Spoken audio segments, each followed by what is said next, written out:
Nous sommes là réunis aujourd'hui pour un atelier de partage de la stratégie de développement de l'écotourisme dans le pôle Sine Saloum. Il s'agit d'un document important qui a été élaboré à travers une approche participative qui a impliqué les acteurs. Aujourd'hui, on a réuni justement ces acteurs ici à Diamniadio pour la restitution de cette étude et valider les résultats. L'étude a montré que par rapport à ce pôle, il y a beaucoup de potentialités qui sont exploitées, mais également des potentialités qui restent à exploiter. Et en termes de propositions également, l'étude a eu à faire beaucoup de propositions en termes de gouvernance d'abord, mais également sur d'autres questions. Et cette étude a été partagée avec les acteurs qui l'ont améliorée, qui ont fait des propositions allant dans le sens d'affiner la réflexion. Aujourd'hui, au terme des travaux, on peut avoir le sentiment qu'on a une ébauche, en tout cas, de stratégie de développement de l'écotourisme dans le pôle Sine Saloum. Le ministère, d'abord, c'est le cadre institutionnel de mise en œuvre de la politique sectorielle en matière de tourisme, y compris donc la question de l'écotourisme. Et c'est justement pour avoir donné de l'importance à cette question que le ministère a jugé bon aujourd'hui de partager l'étude que lui-même a eu à initier avec le cabinet ECG. Donc l'écotourisme constitue une dimension importante du tourisme pour le ministère. Mais je voudrais préciser également qu'au-delà de l'écotourisme, c'est le tourisme dans son intégralité qui constitue un levier essentiel pour le développement du Sénégal. Il est heureux que les autorités également aient cette vision, d'ailleurs en l'arrimant à l'artisanat, pour faire vraiment de ce ministère donc un des piliers de notre ambition au développement, de notre quête pour l'émergence.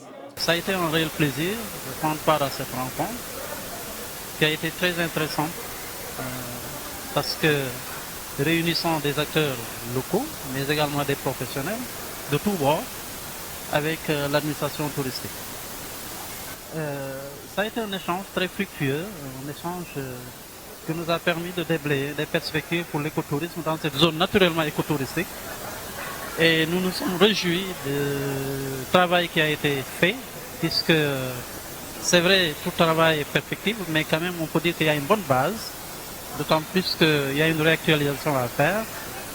Et donc la démarche, nous la saluons, et les orientations sont claires, il suffit juste de renforcer maintenant par l'amélioration du produit écotouristique en tant que tel, et cela implique l'ensemble des acteurs.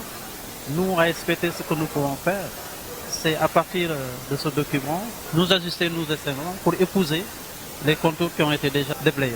Cette étude nous a permis de savoir les potentialités de cette région. On parle même plus de potentialité, mais d'énormité de cette région. Cette région est l'une des régions les plus belles du monde, avec la plus belle baie du monde, l'une des plus belles baies du monde. Et aujourd'hui, il était question de voir comment revaloriser cette offre touristique qui est l'écotourisme.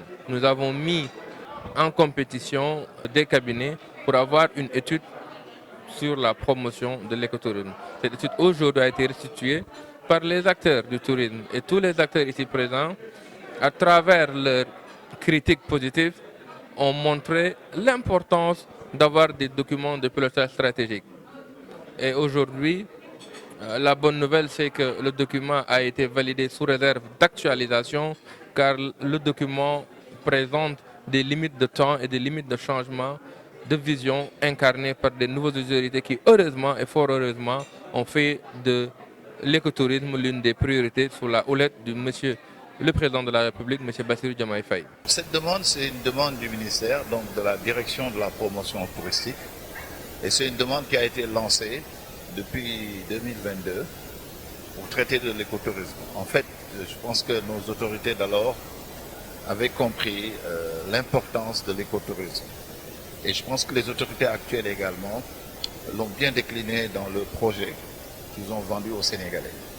Et c'est pourquoi d'ailleurs cette étude a une importance telle que normalement ça doit servir de base, ça doit servir de socle, de rampe de lancement pour d'autres études dans le domaine de l'écotourisme, qui constituerait un vrai pilier. Le retour, c'est que tous les acteurs ont vraiment pris un intérêt très très profond de tout ce qui a été développé et ils ont apprécié, quand bien même il y a des observations à intégrer. Mais ce qui m'a surtout impressionné, c'est le niveau d'implication. Cela veut dire que nous sommes en face d'acteurs vraiment de développement de l'écotourisme dans la zone de Sine Saloum.